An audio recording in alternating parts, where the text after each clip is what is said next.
Have you ever wondered why firefighters run into burning buildings when everyone else is running out? Some may say that answer is courage. Others may think it's bravado.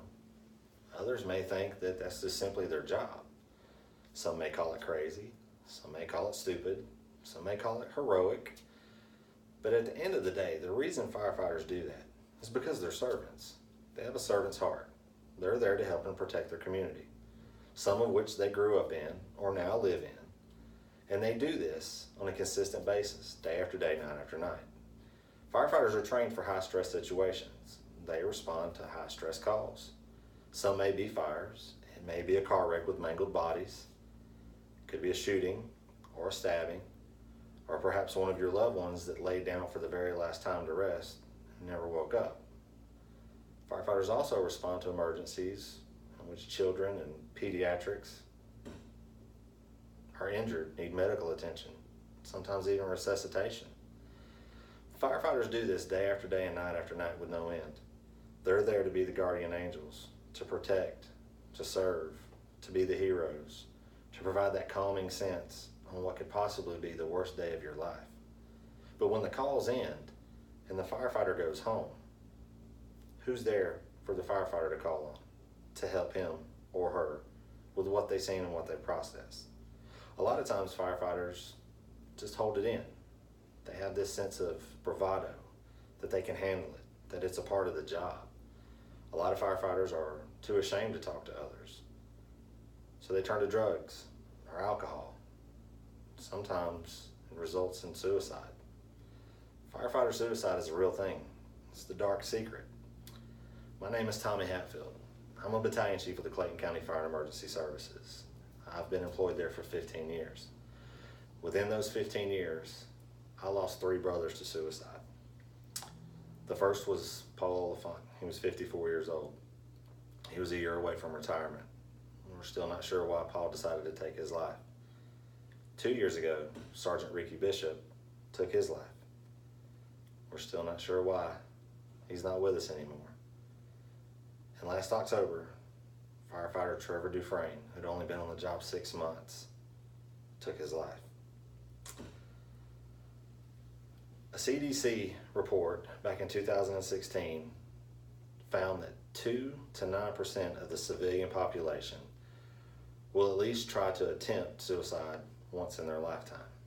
That same study shows that 16% of all firefighters will have attempted suicide during their career. This has contributed to a lot of factors, but the most being stress, PTSD. I know a lot of you have heard it, and it's normally associated with the military, the men and women on the front line who are constantly exposed to traumatic events.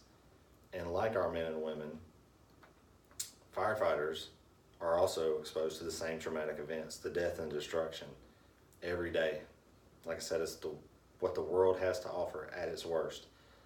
Firefighters see day after day, nonstop. In the 1980s, OSHA did a study on PTSD and only found that about 5% of the military suffered from it.